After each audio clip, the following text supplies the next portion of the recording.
नमस्कार आदाब, आप देख रहे हैं न्यूज़ लाइन 24। किसी भी मुल्क की राजधानी दिल होती है, लेकिन अगर हमारे मुल्क दिल यानी दिल्ली की बात की जाए तो यहाँ पर थोड़ी सी बारिश ने जो नज़ारा चेंज कर दिया वो आप देख सकते हैं कि थोड़ी सी बारिश ने दिल्ली की दुर्गता कैसी बना दी। जबकि यहाँ पे एमपी बीजेपी का, सीएम बीजेपी का, एलजी बीजेपी का, एमएलए बीजेपी का, मेयर बीजेपी का, डिप्टी मेयर बीजेपी का और काउंसलर बीजेपी का, सारे लोग बीजेपी का होने के बावजूद भी थोड़ी सी बारिश में दिल्ली की क्या हालत हो गई है ये आप देख सकते हैं।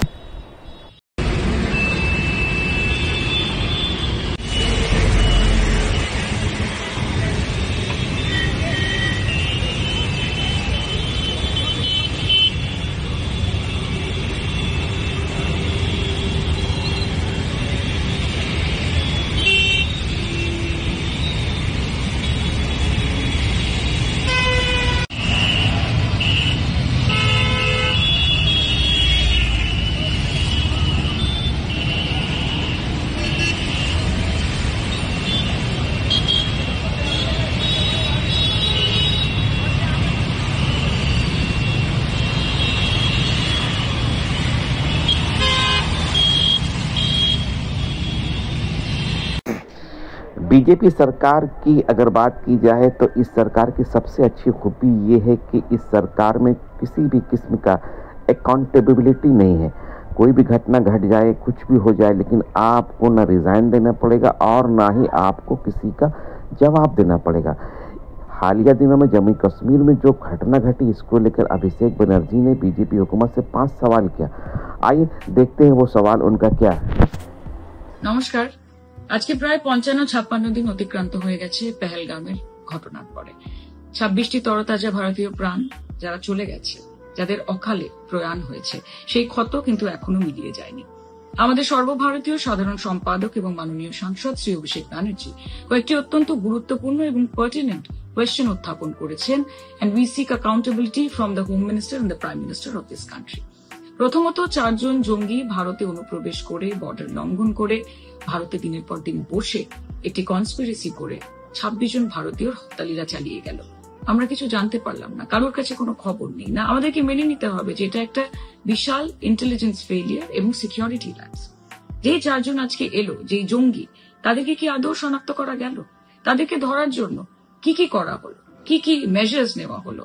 তাদেরকে কি আদৌ ধরতে পারা গেল? এই প্রশ্নগুলোর প্রতি কোনো ক্ল্যারিটি কিন্তু আমরা এখন অব্দি পাইনি, এবং দেশের প্রধানমন্ত্রী এবং দেশের স্বরাষ্ট্রমন্ত্রীকে এগুলোর উত্তর দিতে হবে।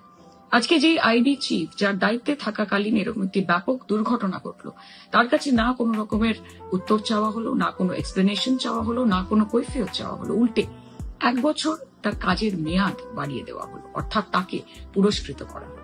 আজকে দেশের প্রধানমন্ত্রী, বিজেপি শাসক দল, তারা এমপি, এমএলএ, চিফ মিনিস্টার, বিরোধী দলনেতা সবার ফোনে আড়ি পাতার জন্য পেগাসাসের মতো স্পাইওয়্যার ইউটিলাইজ করে। অথচ আমাদের দেশের ক্ষতি করার জন্য কারা আড়ি পাচ্ছে, কোন অন্য দেশ, কোন জঙ্গি সংগঠন, সেটা ডিটেক্ট করার জন্য, সেটা বুঝে ওঠার জন্য বিজেপির সরকার কিন্তু কোন রকমের সফটওয়্যারও তৈরি করে উঠতে পারেনি।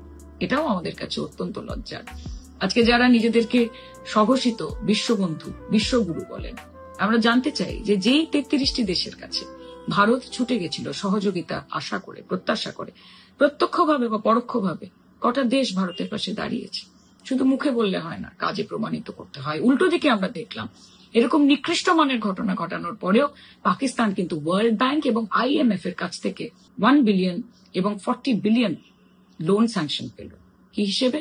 আর্থিক সহায়তা, ফিনান্সিয়াল অ্যাসিস্ট্যান্স এবং দীর্ঘ মেয়াদী বিনিয়োগ, লং টার্ম ইনভেস্টমেন্ট হিসেবে।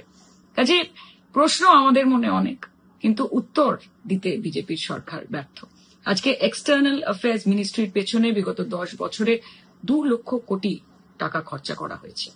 এই টাকা আপনার আমার সাধারণ মানুষের ট্যাক্সের টাকা, অর্থাৎ ভারতের জনগণ তারা দেশের অগ্রগতির জন্য সর্বস্বতা দিচ্ছে।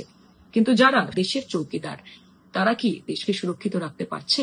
এই প্রশ্নগুলো কিন্তু আমাদের মনে থেকেই যাবে।